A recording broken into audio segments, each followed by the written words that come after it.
ఒకవేళ మీ దగ్గర medical insurance ఉంది కానీ పాలసీ హోల్డర్గా మీరు మీ హెల్త్ ఇన్సూరెన్స్ కంపెనీతో సాటిస్ఫైడ్గా లేరు. దానికి ఏమైనా రీజన్ ఉండొచ్చు. ప్రీమియమ్స్ బాగా పెరిగిపోయి ఉండొచ్చు, లేకపోతే క్లెయిమ్ సెటిల్మెంట్ ప్రాసెసెస్లో ఫ్లాస్ లేకపోతే డిలేస్ రావచ్చు. అలాంటప్పుడు మీరు అఫ్కోర్స్ డిస్సాటిస్ఫైడ్గా ఉంటారేమో అండ్ వేరే పాలసీకి స్విచ్ చేయడానికి మారడానికి చూస్తున్నారేమో. ఒకటి గుర్తుంచుకోండి, మీకు ప్రస్తుతంగా ఉన్న హెల్త్ ఇన్సూరెన్స్ పాలసీని సడన్గా డిస్కంటిన్యూ చేయకండి, ఎందుకంటే అది బాగా రిస్కీ ఆప్షన్. స్మార్ట్ ఆప్షన్ ఏంటి? మీ పాలసీని రెండో పాలసీకి పోర్ట్ చేసుకోవడం. క్యాన్సిల్ చేసుకోకుండా ఒక పాలసీని స్విచ్ చేసి రెండో పాలసీ, మీకు నచ్చిన పాలసీకి మీరు స్విచ్ చేసుకోవచ్చు as a policy holder. And దీంతో మెయిన్ లాభం ఏంటి? మీ ఎగ్జిస్టింగ్ ఉన్న బెనిఫిట్స్ అన్ని, ప్రస్తుతంగా ఉన్న అన్ని బెనిఫిట్స్ మీ పాలసీవి దాంట్లో క్యారీ ఫార్వర్డ్ అవుతాయి. మీ పాత పాలసీ నుంచి మీ కొత్త పాలసీకి క్యారీ ఫార్వర్డ్ అవుతాయి. దీంతో ట్రాన్సిషన్ పీరియడ్, ఒక పాలసీ నుంచి క్యాన్సిల్ చేసి రెండో పాలసీకి మారడానికి ఏ ట్రాన్సిషన్ పీరియడ్ ఉంటుందో దాని రిస్క్ ఎలిమినేట్ అవుతుంది. ఎందుకంటే ఆ టైం పీరియడ్లో ఏమైనా మెడికల్ ఎమర్జెన్సీ అవుతే దాంట్లో మీరు కవర్డ్గా ఉంటారు. And of course benefits the continuity ఉంటుంది. Pre existing diseases, waiting period credit, అలాంటి బెనిఫిట్స్ అన్నీ మీ ప్రస్తుతంగా ఉన్న హెల్త్ ఇన్సూరెన్స్ పాలసీ నుంచి కొత్త పాలసీకి అన్నీ కంటిన్యూ అవుతాయి.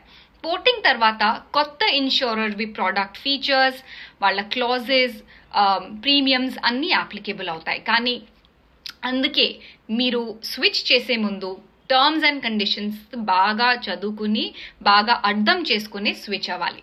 నా పోర్టింగ్ ఎలా చేస్తారు? ముందైతే మీరు ఇన్సూరర్ ఐడెంటిఫై చేయండి. ఏ ఇన్సూరెన్స్ కంపెనీ పాలసీ మీరు తీసుకుంటారు, వాళ్ళ ప్రోడక్ట్స్, ప్రీమియమ్స్ అవి బాగా స్టడీ చేసి, వాళ్ళ హాస్పిటల్ నెట్వర్క్ అది ఎలా ఉంది. దాని తర్వాత మీరు మీ కరెంట్ ఇన్సూరెన్స్ పాలసీ ఇన్సూరర్ని కాంటాక్ట్ చేయాలి. అట్లీస్ట్ 45 రోజుల ముందు, రిన్యూవల్ డేట్కి అట్లీస్ట్ 45 రోజుల ముందు మీరు మీ కరెంట్ పాలసీ కంపెనీకి కాంటాక్ట్ చేసి చెప్పాలి దట్ మీరు పోర్ట్ చేయదలుచుకుంటున్నారు, పోర్ట్ అవుట్ చేయదలుచుకుంటున్నారని.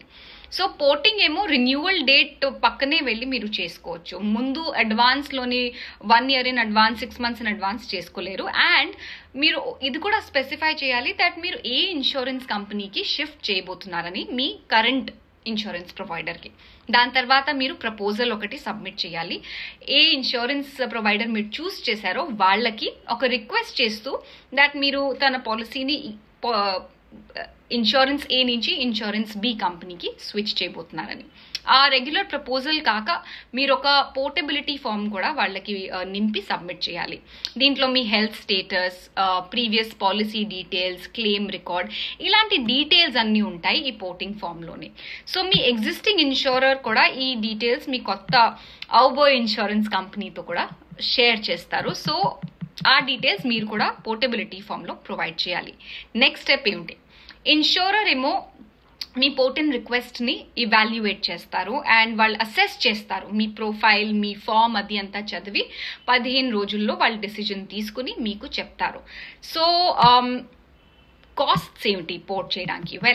ఎగ్జిస్టింగ్ ఇన్సూరర్ అయినా లేకపోతే కొత్త ఇన్సూరెన్స్ కంపెనీ అయినా ఏమీ ప్రాసెసింగ్ ఛార్జెస్ తీసుకోలేరు పోర్టబిలిటీ రిక్వెస్ట్ కోసం. సో ఇది ఫ్రీ ఆఫ్ కాస్ట్ ఉంటుంది.